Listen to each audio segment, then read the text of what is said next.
What is up, internet? It's Kevin from That Lifestyle Ninja, and today I'm going to be teaching you exactly what to do if you get hit with a hijacker. So the first thing you should do is not panic. This is something that everybody deals with selling on Amazon at one point or another, and unless you've spent a lot of time and or money getting your brand gated, it's something that you're going to eventually deal with too. So the first thing you want to do is take a look at the seller who's hijacked your listing. You want to check to see whether they're offering prime shipping, or you want to check to see whether they are shipping from, mainland China or Hong Kong or one of those places around there. So regardless of which type of shipping they're offering, whether it's prime or whether they're shipping from mainland China, the very first thing you always want to do when you get a hijacker is send over a cease and desist letter.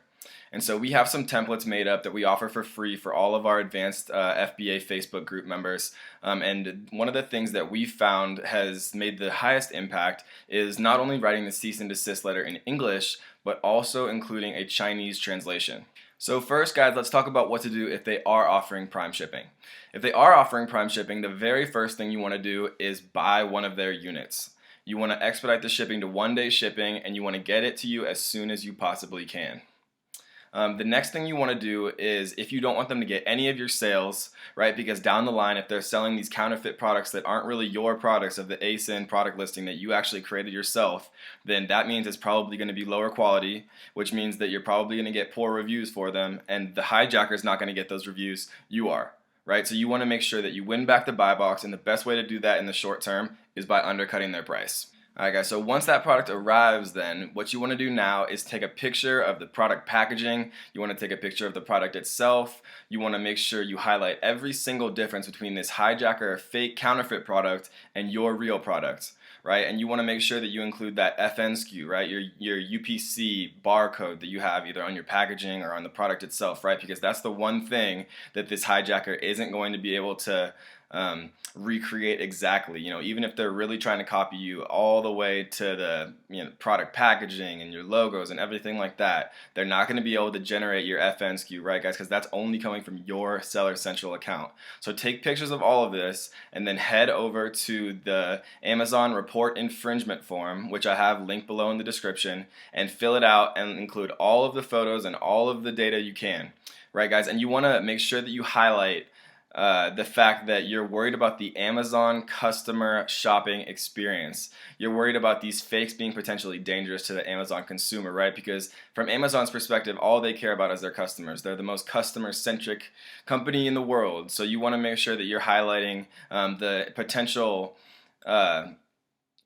detriments that could be facing the Amazon customers more so than, these detrimental effects to you as a seller, because Amazon really only cares about their customers. Alright guys, so what do you do if your hijacker is not offering prime shipping?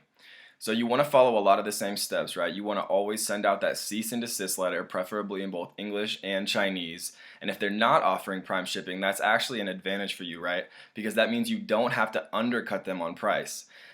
So if they're hijacking your listing at $15, you don't have to go to $14.99 because your prime shipping actually carries with it a very large weight in the algorithm that determines who wins the buy box. Right? So if they are not offering prime shipping, send out that cease and desist, and then if they're really not going to go away, then you might have to do a test buy, take the same photos, fill out the same report infringement form that I have linked below, and you kind of have to just wait it out. Which isn't always what people want to hear, but it's one of the tough parts about selling on Amazon.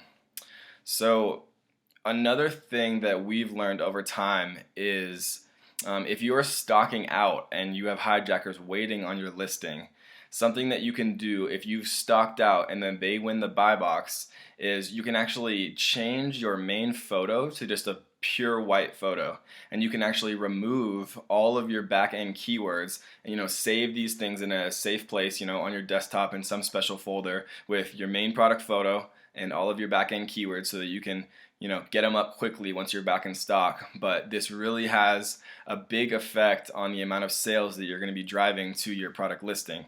And if you don't have the buy box, you don't want a Chinese seller to be sending out a bunch of fake units for your listing. So this is a way that we've learned to kind of deter buyers. I know it sounds strange, to drive buyers away from your product listing, but if you're not selling your real products, trust us, it's not worth it to let them sell these lower quality products and then you pay for it down the line with negative reviews. Alright guys, I hope that was helpful for what to do if you have a hijacker, and make sure that you check out our other videos and make sure that you subscribe and check out the only advanced FBA Facebook page. Alright guys, we'll see you next time.